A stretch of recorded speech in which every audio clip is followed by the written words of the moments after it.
Hi, Rick. You ready? Yes, good morning, Keith Jones. I'm ready. Morning. Good morning. So the title of this podcast is "Don't Base Your Life on Avoiding Things That Hit Your Stuff." Good. So I've really been like leaning into the things that I don't like, or my ego says that I don't like this. I prefer it to be different. All those things. And what I found is that there is a liberation that comes with moving beyond those self-imposed limits. And I see people do it all the time because I used to do it too, is that people are different than you, or they were brought up differently, whatever the case may be. Let's take, for example, something that's easy, like ethnicity. People, make choices based on their biases, whether they're conscious and unconscious, about what kind of group of people that they want to hang around or be around or whatever the case may be. And so they avoid those people, or you have a situation that happened when you were younger, and so you avoid that situation. Yosemite is a great example of it. I was in the Scouts for a brief period of time. My stepfather, who had no business being a Scout leader, was a Scout leader. And how do you think our first camping experience went? It wasn't great, Rick.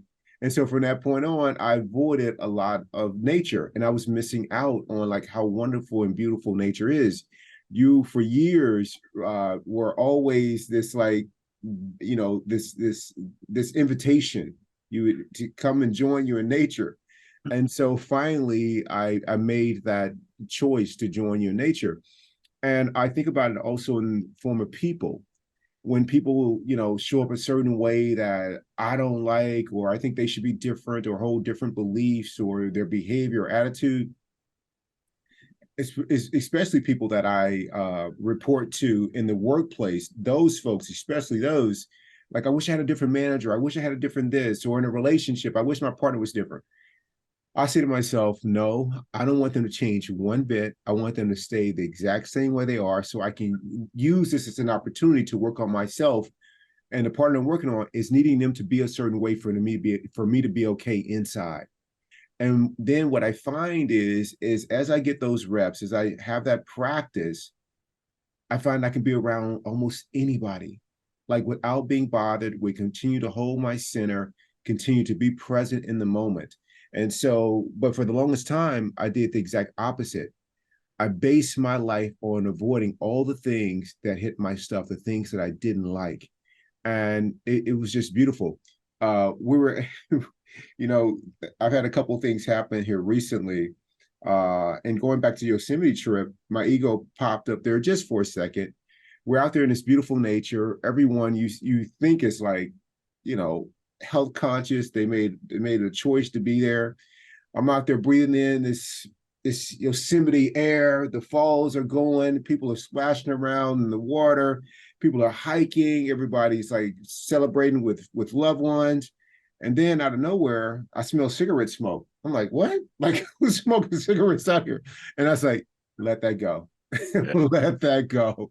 Like, if you get bothered by that and run down that rabbit hole, the person who's smoking that cigarette is not doing that to you, is not ruining this moment for you. You're ruining this moment. So embrace that too. The person who's out here, they're still a person. Don't confuse behavior with someone else's humanity. There's just a person who's choosing to smoke cigarettes in Yosemite, just like you're choosing to like breathe in the fresh air. Now you're breathing in a little a little nicotine along the way. It's all good. You're gonna be okay. So I just let that go, Rick, and I just had a fantastic time. And I'm learning every day to let go of myself so that I am not running my life based on what I don't like or what it doesn't like. What are your thoughts? Well, I'd like to know how you did that. Everybody's got hot buttons, right? I mean, no matter, how old or how enlightened you might think you are, or how precise you are in dealing with the world's problems that come at you. I think everybody's got hot buttons, and there is wide a range of things that you could imagine. So I'm curious about how you, when you realized like you were judging the cigarette smoke, how you got from the point of that's wrong, that shouldn't happen, beautiful nature's being ruined, my moment is gone, all of that. How'd you go from that to just another human being on the planet having a human experience? How did you what was the key? How do you bottle that and sell it to people? But how uh, do you do it? it's thanks, Rick, for the question. A lot of like reps of like, practicing that in other situations and just telling myself that just because something's going on outside of me, it doesn't have to be a mess inside. And if there's a problem going on inside or I'm disturbed, I'm the one that's doing it 99% of the time. So just being really aware of that, like this moment that I'm having, if it's ruined, likely I'm ruining it. And so, and I started doing that a long time ago, and it just, just a lot of reps, it becomes easier and easier. I didn't start sitting down at the piano playing Beethoven. I just played those scales with C, and I Yeah. just kept playing C and then D, and then I kept moving up, and then I was playing, chords and whatnot. And so now more times than not, I'm playing chords. It's kind of like that time I remember I told you that here I am. It's called, I think the podcast is called Brown Rice. I think I told you this one. It's during the pandemic. And this was one of those times where I was playing my scales. It was at the pandemic. I said, you know what? I'm going to go out and support small businesses. So I ordered some food from this vegan restaurant that I like. And I thought, maybe they could use, a little support financially. So I ordered a meal. I was specific about ordering brown rice. I didn't want white rice. So I get there, I walk in, here I am doing my thing for, the small business owner. And as I'm signing off and writing about to write the tip down, the guy gives me my order and said, "Hey, we're out of brown rice." And for a second, I wanted to snatch him over the counter. I wanted to just snatch him over the counter for not having brown rice.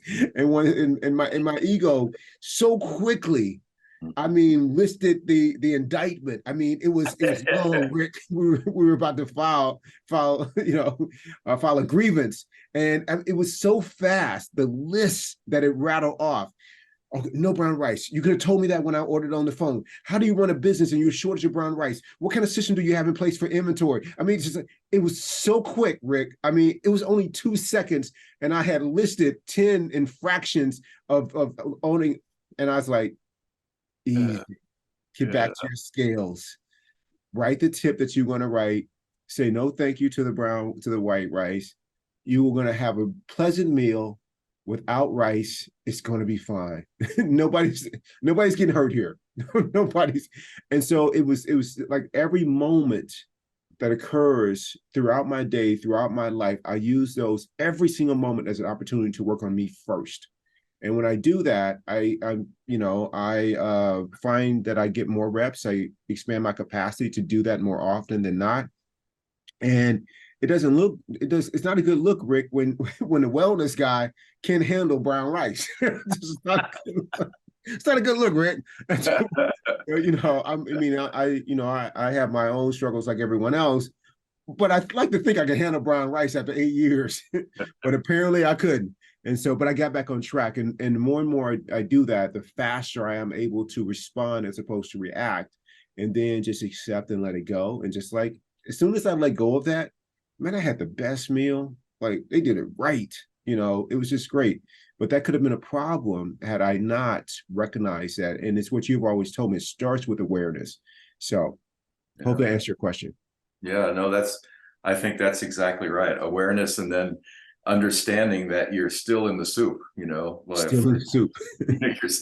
I'm still judging people. I'm still thinking I'm superior. I'm still thinking I'm a better driver. I'm still thinking you don't have any right to let me down in any of my expectations about how the world ought to be run and how the rewards I ought to get for just being me. And I think the awareness always leads you to the next question is this contributing to the way that I want to be as a human being? Is this the way I want to really be? Or is this a mistake? And if it's a mistake, then it's sort of like an errant gene, or a cancerous cell. You got to purge it. You got to get rid of it because it doesn't contribute to where you want to be. One of the toughest things for me to get a handle on was not being thanked. Yeah. Oh boy, Oh, that me was a too. hot button for me for a long time. I mean, simple things like holding a door for somebody, Oh, and yeah.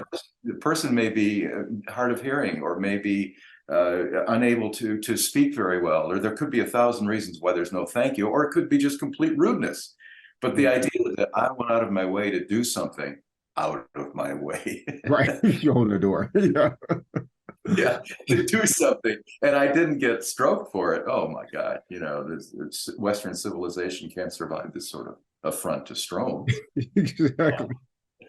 So anyway, the point is that those kinds of hot buttons that we allow to run us create more suffering, create much more of the problem of what you're trying to get away from. If what you want is inner peace, and what you want is a sense of balance and a sense of love that runs your life, you got to get rid of that stuff. And awareness, and then fake it till you make it. Yeah. I'll end with this one, Rick, because, everyone, people may be thinking like we're talking about small things here, but in the grand scheme of things, it's all small stuff. I mean, we're here, but for a small amount of time that's not even worth mentioning, in this physical form. And so everything is small. It's only big because the ego thinks it's all about self. And so it seems big. So, but let's say something that's not as small as the examples that we just gave. I have this opportunity at Mayo to work with this other group, out of our office, and it's a great opportunity. And they want to give me a title for this work that elevates me to a different position. Like my normal title will stay the same, but for this work, I would be an administrative partner for a physician who's leading this work. And the person who I report to doesn't like the idea of me having this title. And I thought we talked about it, and I was able to help them see, the merits of it. For the work that's going to be done, as well as a career, is helpful for my career. And then later, he went back. He didn't really think that it was necessary. So I could have made that a problem. I certainly could have, or I could have went back and tried to, like, what, maybe I didn't get through to him. Let me go back and tell him again. Nope. I told him once. I accepted the decision, and he has been nothing but helpful for me the whole step of the way in my career. But one thing happens to where you don't get what you want, and all of a sudden, all bets are off. This person is an enemy. No, I've done that. I lived that behavior before. Their track record is so long that it's just been nothing but supportive of me. And even if there hasn't been a long track record, that's okay. My path is to let that stuff go. So yesterday I went to this physician's house because to update them on the strategy for this project. And Rick, we had the best time. I didn't bring it up once. There was no me like suppressing the need to talk about it. We had the most lovely time for an hour and a half at their house, brainstorming about a workshop we're going to do and laying out what the strategy is going to be and who's going to, lead what part of it when we go to Minnesota in a couple of months. And we were just doing this, Rick, and it was just affinity, respect, love, and all of that present. And had I not, because he's probably thinking there's no, like, this is settled business, right? There's nothing, like, there's no problem. And he's right. There is no problem because I didn't create one. So I just let it all go. It all works out the same way. And here's an opportunity for me to see if I'm attached to titles or not. And by going in that space with him and letting that go and just being present to this moment of two friends talking, two work colleagues creating something that we're going to do in the future, it was a choice. And so the key to it is not allowing my life to be run by the things that hit my stuff. And I let all that go, and I was able to have this great, human to human connection with someone who I respect and who's done a lot of great things for me. Amen, brother. That's a beautiful thing. Thank you, Rick. Thank you for a great show. I love you. I love you, Keith. Adios. Adios.